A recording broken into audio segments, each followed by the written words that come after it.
Bonjour à tous et bonjour à toutes, j'espère que vous allez bien. Je suis ravie de vous retrouver aujourd'hui pour vos lectures du mois d'octobre 2024. On va aller voir les énergies qui vont vous accompagner sur cette période. Alors n'oubliez pas qu'il s'agit d'un tirage qui est vraiment général et qui est là pour vous donner des tendances sur les semaines à venir. Vous pouvez aller voir les vidéos de tous vos signes, donc solaire, ascendant, lunaire par exemple, pour vous compiler des informations et quelque chose d'un peu plus personnalisé. J'en profite pour vous remercier pour votre présence, votre soutien, vos commentaires toujours très chaleureux. Merci à vous et puis bienvenue aux nouveaux qui arrivent sur cette chaîne. N'oubliez pas de liker, de commenter et de vous abonner si les vidéos que je vous propose vous plaisent. Ça m'aidera à faire évoluer ma petite chaîne. Donc voilà pour l'intro et on se retrouve tout de suite pour les interprétations. C'est parti! Et c'est à vous les lions, bienvenue sur votre lecture du mois d'octobre. On y va tout de suite avec une carte oracle pour voir un premier message pour démarrer cette lecture. Et nous avons Empowerment. Je pense que c'est comme ça que ça se dit. Oh, et derrière, on a manifestation. Ça, c'est intéressant. Alors, qu'est-ce que ça veut dire, Empowerment? Je ne sais pas si ça se dit vraiment comme ça, mais ça veut dire autonomisation. Alors, c'est intéressant parce qu'on ne nous parle pas ici d'autonomie. Parce que l'autonomie, c'est l'objectif. L'autonomisation, c'est le processus pour atteindre cet objectif, pour trouver ou retrouver une forme d'indépendance et de liberté dans un domaine de vie spécifique ou plusieurs, ça se renverra après avec le tirage. Donc, j'aime bien le mot anglais parce que dans Empowerment, il y a pouvoir. Donc, on retrouve son pouvoir. On reprend en main un petit peu les choses, on reprend la maîtrise des choses, ses possibilités de décider, d'agir, de s'exprimer, etc. Vous voyez? Donc, il y a ce processus pour vous ce mois-ci. Donc, je pense que ce mois-ci, vous allez voir ce que vous pouvez mettre en place, quelles décisions vous pouvez prendre aussi pour aboutir à cette indépendance. L'autonomie, c'est le fait aussi de ne pas dépendre de quelqu'un, de quelque chose. Vous voyez, faire les choses un petit peu à votre sauce, comme vous avez envie de les faire. Mais c'est sortir de la dépendance, finalement. De la dépendance, ça peut être dépendance affective, ça peut être dépendance financière. Vous voyez? On va voir. On va voir, les amis. Alors, que nous dit le tarot? On va prendre une première carte pour voir de quoi on nous parle ce mois-ci de façon un petit peu plus précise. Cavalier de denier. Alors, je crois que celui-là, il est ressorti dans quasiment tous les tirages, alors à des places très différentes. Mais alors, ce petit poney, il m'a accompagné, je crois, pour toutes ces lectures. Bref. Alors, que nous dit le cavalier de denier? Le cavalier de denier, c'est le plus lent de tous les cavaliers, je le dis très souvent, mais c'est le plus sûr. C'est celui qui va allier ses actions à un besoin de sécurité. Mais symboliquement, ce que représente cette carte, c'est qu'on voit ce petit poney qui commence à marcher. Et là, il est seul. Donc, vous voyez, il y a le fait de cette autonomie, il est en train de la gagner, il est en train de la chercher. Sa maman n'est pas là, il faut qu'il apprenne à marcher tout seul. Donc, il y a une forme de prudence, de faire attention là où il met les pieds, et puis de pouvoir se relever si jamais il chute. Vous voyez, il y a quelque chose comme ça. Il n'est plus sous le regard ou la protection de quelqu'un. Enfin, non, en tout cas, de façon immédiate. Donc, il est question de ça pour vous. C'est peut-être de faire vos premiers pas tout seul, dans une direction, peut-être de vivre tout seul, de travailler seul, ou alors de passer de la vie d'étudiant à la vie active. Vous voyez ce que je veux dire? Il y a vraiment cette notion de marcher doucement, d'avancer avec prudence dans une nouvelle direction, j'ai l'impression qu'il va falloir la gagner aussi, cette autonomie. C'est ce qu'on vous dit quand même. Ça va pas se faire tout seul, les amis. Donc, pour moi, c'est vraiment du processus dont on nous parle. Ce 7 d'épée me montre également que vous pourriez avoir parfois l'impression de, comment dirais-je, de régresser. Vous voyez, que ça ne va pas assez vite. Vous avancez tellement lentement que par moment, vous pourrez avoir l'impression que vous reculez. Mais en fait, vous avancez, les amis. Mais vous avancez avec prudence.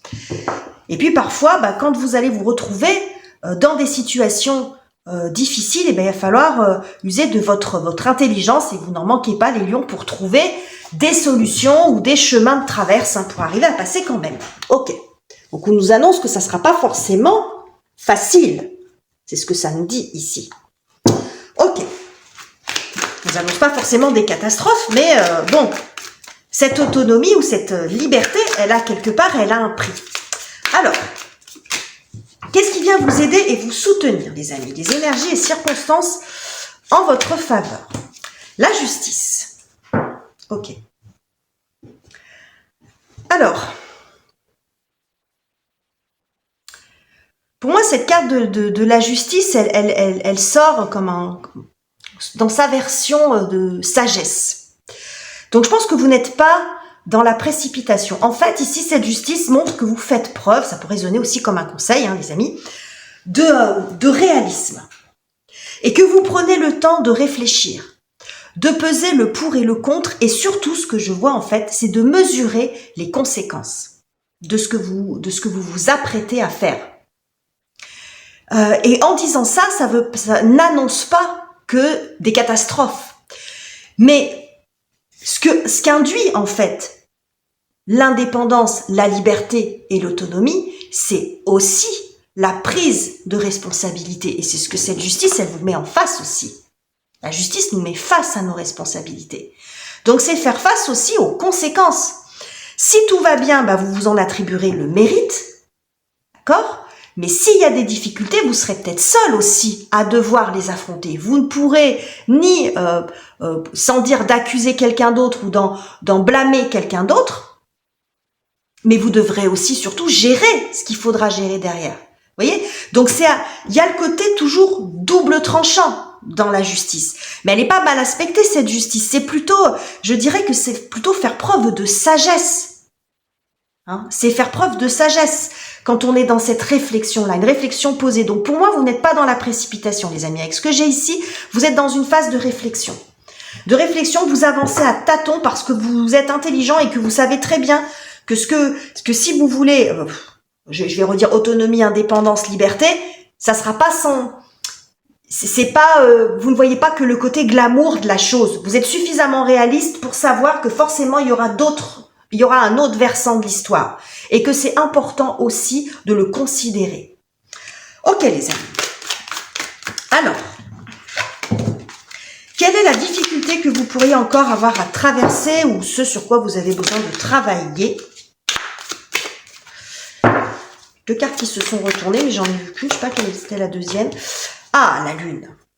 Oh, la lune et puis on a pour le 9 d'épée. Bon, il y a du stress quand même les amis. Hein. Il y a du stress, mais ce que je vois surtout ici avec cette carte de la lune, c'est que c'est quelque chose de... la lune, pour moi, est une énergie assez changeante, mouvante. On est dans l'incertitude, on est dans le doute, on n'y voit pas clair. Donc, vous voyez, cette justice, elle est là pour venir clarifier les choses. Mais il peut y avoir aussi des espèces d'ascenseurs émotionnels par moment, avec une forme d'excitation, de joie, d'engouement pour accéder à cette indépendance et cette autonomie, quelle que soit la forme qu'elle prenne. Ça peut, on verra après par domaine de vie. Je ne vais pas vous donner des exemples tout de suite. Et à la fois, ça peut générer de l'angoisse. Donc, vous voyez, cet ascenseur émotionnel qui fait que il y a des moments, il y a des moments oui et il y a des moments non. Donc, cet ascenseur émotionnel, il vous pèse un peu et c'est comme si cette justice qui représente beaucoup plus un élément R, qui va représenter plus une réflexion construite, c'est comme s'il valait mieux remonter au niveau de la tête plutôt que rester dans ses émotions. Vous voyez, parce que les émotions, si vous écoutez vos émotions, vous risquez de ne pas y aller, de ne pas aller au bout des choses. De ne pas aller au bout des choses parce que c'est un petit peu instable en vous, dans votre cœur. Et c'est normal parce que au plus il y a un enjeu important, si c'est important pour vous, il y a des moments, vous voyez, on est enjoué, puis des moments, disons, où on se met les mains devant les yeux, on veut pas y aller. Donc c'est plutôt se poser et puis réfléchir de façon construite. Le pour, le contre, c'est parce que quand on est dans la carte de la lune, en fait, on peut passer par des excès, c'est-à-dire qu'on est on peut passer de l'euphorie, entre guillemets, c'est un peu manichéen ce que je vous dis, mais dans l'euphorie, dans l'excitation totale, comme on peut tomber dans les scénarios les plus sombres. Vous voyez ce que je veux dire? Où on n'arrive pas à trouver finalement un juste milieu, parce que sans doute que ça sera ni l'un ni l'autre. Vous pouvez avoir des phases où ça va être, ou des conséquences qui vont être fantastiques pour vous, et puis d'autres qui le seront beaucoup moins, mais qui seront pas forcément dramatiques non plus. Vous voyez ce que je veux dire? Et ça, c'est au niveau des émotions que ça travaille. Donc on revient on revient à la raison. Voilà, avec cette justice. Ok les amis. Bon. On va aller voir ce que ça nous dit par domaine de vie maintenant. Et on va commencer par le secteur relationnel. Donc la famille, les amours, les amis, les collègues de travail éventuellement, ça dépend où vous en êtes les amis. On a la reine de denier et le cavalier d'épée. Oh ouais. Et 6 d'épée. Et encore la justice derrière. Il y a 2 cartes de la justice dans ce tarot.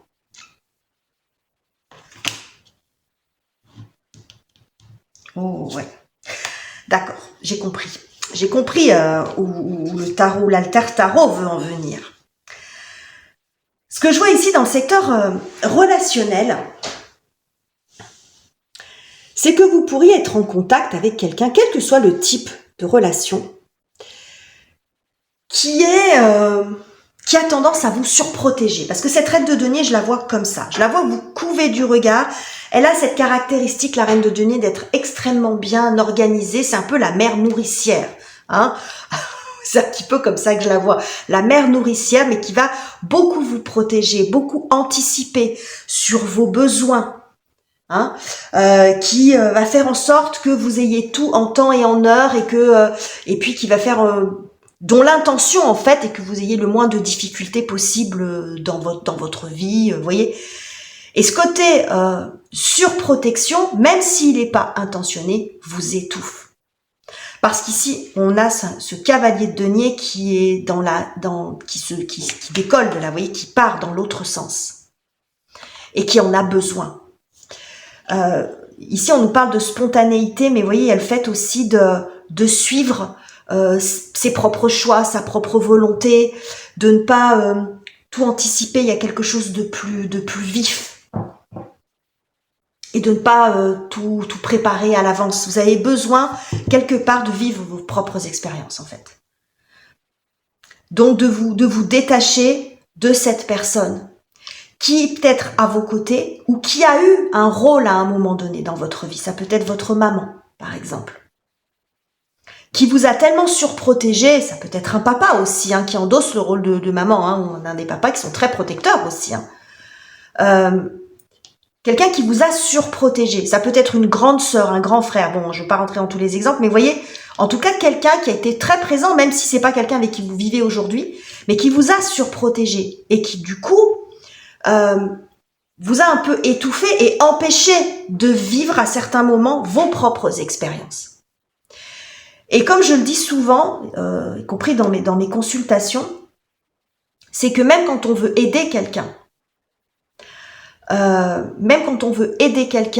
ne peut pas lui faire l'économie de sa propre expérience. Voilà. Donc, quelles qu'en soient les conséquences. Alors, en disant ça, ça ne veut pas dire qu'il faut faire n'importe quoi. Mais chacun doit tester les choses, vivre son aventure pour en comprendre quelque chose. Vous voyez, j'ai vraiment de ça. Et vous avez besoin de prendre, de prendre cette comment dirais-je, cette autonomie-là, de reprendre cette liberté-là, de vous détacher d'un discours peut-être que vous avez entendu toute votre enfance ou de quelqu'un qui se comporte encore comme ça avec vous. Vous voyez, j'ai quelque chose comme ça. Pour certains, alors, ça ne parlera pas à tout le monde, mais je peux quand même pas m'empêcher de le dire, c'est que cette autonomisation, elle peut venir aussi d'un de vos enfants, là, dans ce cas-là. Et c'est peut-être pour vous que ça va être difficile. De laisser partir votre petit du nid. Votre petit qui n'est pas si petit que ça, votre petit ou votre petite, votre enfant. De le laisser partir, de le laisser vivre sa vie. Et vous êtes d'un côté, vous êtes heureux ou heureuse pour lui, pour elle, pour votre enfant. Et à la fois, ça vous, je vais pas dire que ça vous crève le cœur, mais vous voyez, il y a un manque, parce qu'il y a un lien fort. Donc vous essayez de trouver, comment dirais-je, d'être dans le raisonnable et d'être dans la sagesse, parce que c'est normal qu'à un moment donné, l'enfant quitte le nid. Vous voyez? Donc pour certains, ça peut évoquer ça aussi. Hein. Ok les amis. On continue et on va voir ce que ça nous dit sur la partie professionnelle. la carrière, les études, les finances, les projets concrets, personnels, professionnels, ça va dépendre où vous en êtes. Le monde, ok.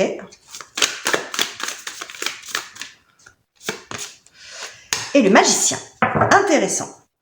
Oh, et le 9 de coupe, ouais. Il y a vraiment un besoin d'accomplissement, les amis. Hein. Très, très joli.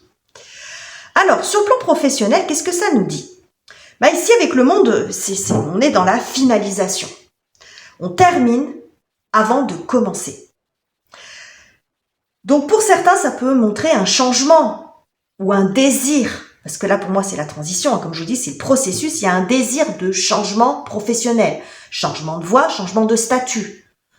Je suis salarié, je veux être à mon compte. Ça peut être ça. Ou j'ai envie d'ouvrir mon auto-entreprise, même si vous êtes salarié à côté, c'est pas un problème. Et j'ai envie de créer quelque chose. Mais pour ça, ça nécessite aussi de boucler certaines choses avant. Parce que peut-être que vous ne pourrez pas mener tout de front. Hein. Donc, il y a des choses à boucler pour laisser de la place à quelque chose de neuf, à un projet dans lequel vous avez envie de vous investir. Et ce que je vois ici, avec ce 9 de coupe derrière, c'est que c'est quelque chose de très personnel en fait. C'est un projet que vous avez envie de mener de bout en bout, du début jusqu'à la fin. Vous voyez, d'en être le créateur, l'instigateur, le construire, le bâtir, vous voyez, vraiment mener jusqu'au bout votre projet. C'est quelque chose, ce que je vois ici que ce 9 de coupe, c'est que c'est comme un accomplissement pour vous. Ça peut être un projet créatif qui n'a rien à voir avec le travail. Ça peut être, je sais pas moi, créer une association, créer vos propres objets artisanaux que vous avez envie de vendre, faire de la peinture, vous voyez, peut-être exposer vos toiles, écrire un livre, vous voyez ce que je veux dire? Il y a un processus créatif ici. Donc, mais c'est le mener de bout en bout et seul.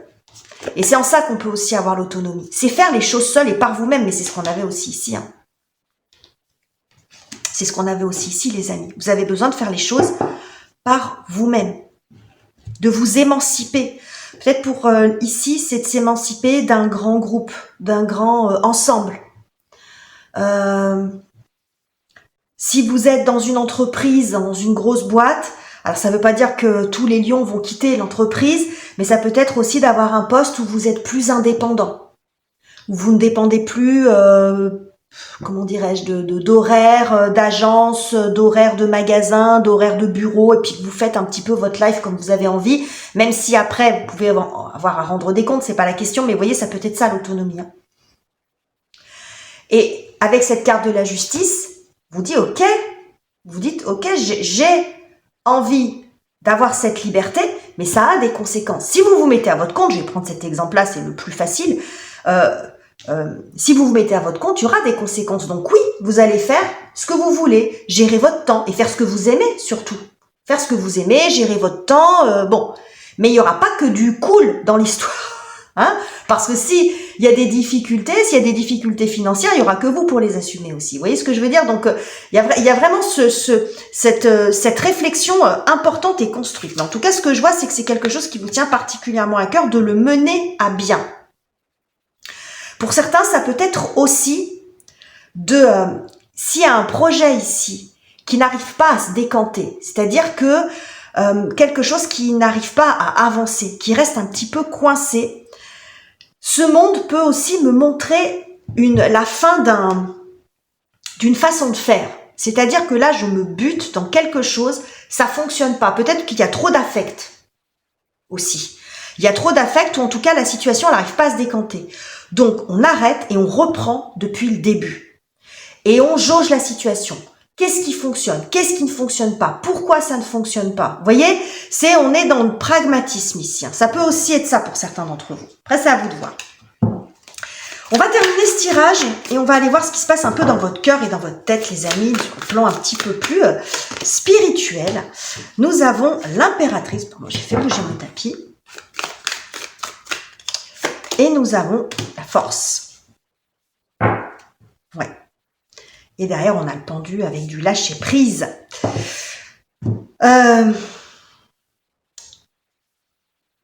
Pour moi, ce que je vois ici, en fait, c'est vraiment une prise de responsabilité.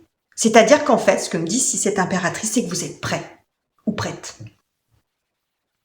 Vous êtes prêt à vous lancer, vous êtes prêt à vous mettre en route, vous êtes prêt à faire ce qu'il faut.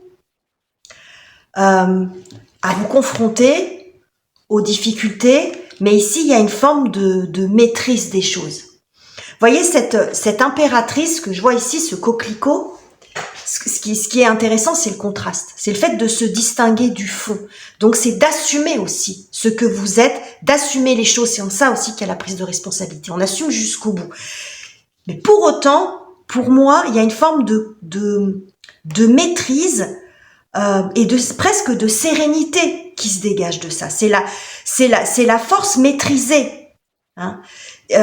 Donc, et je pense que vous arrivez à avoir ce contrôle et cette sérénité parce que vous clarifiez les choses en vous-même et vous clarifiez la situation. C'est-à-dire que peut-être que pour certains, vous en terminez avec les angoisses, les nuits sans dormir, les questionnements, les oui, les non, les je sais pas, et on remet les choses clairement. Alors, pour certains, ça peut être extérieur à vous aussi tout ça. C'est-à-dire une situation qui n'avance pas, là il y a un contrat qui arrive qui vous permet de boucler quelque chose et partir sur autre chose. Voilà, un contrat ou un acte officiel, c'est possible aussi. Hein. Après, on peut décliner de plein de façons différentes. Mais ici, moi, ce processus d'autonomisation, je vois plus vos propres actions, ce que vous faites vous finalement. Alors ça ne veut pas dire qu'il n'y a pas d'éléments extérieurs qui pourraient venir un petit peu vous pousser, vous aider bien sûr.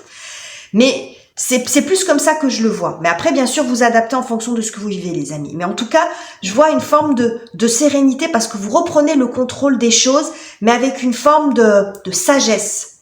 Et il n'y a aucune carte, en fait, où on envoie tout balader, où on est... Bon, il y a un petit peu d'angoisse, bien sûr, c'est humain, c'est normal. Mais on n'envoie pas tout balader, il n'y a pas quelque chose de radical. Vous voyez, il y a... en plein centre cette justice qui appelle à la sagesse, à la raison, à la considération, à voir l'ensemble de la situation dans son ensemble pour pouvoir après poser les bonnes actions. Donc voilà les messages que j'avais pour vous les lions, j'espère que ce tirage vous aura plu, n'hésitez pas à commenter, à liker, à vous abonner si ça n'est pas encore fait, ça sera très aidant pour faire évoluer ma petite chaîne. Je vous quitte ici, je vous embrasse chaleureusement les amis et on se retrouve très bientôt pour de nouveaux tirages.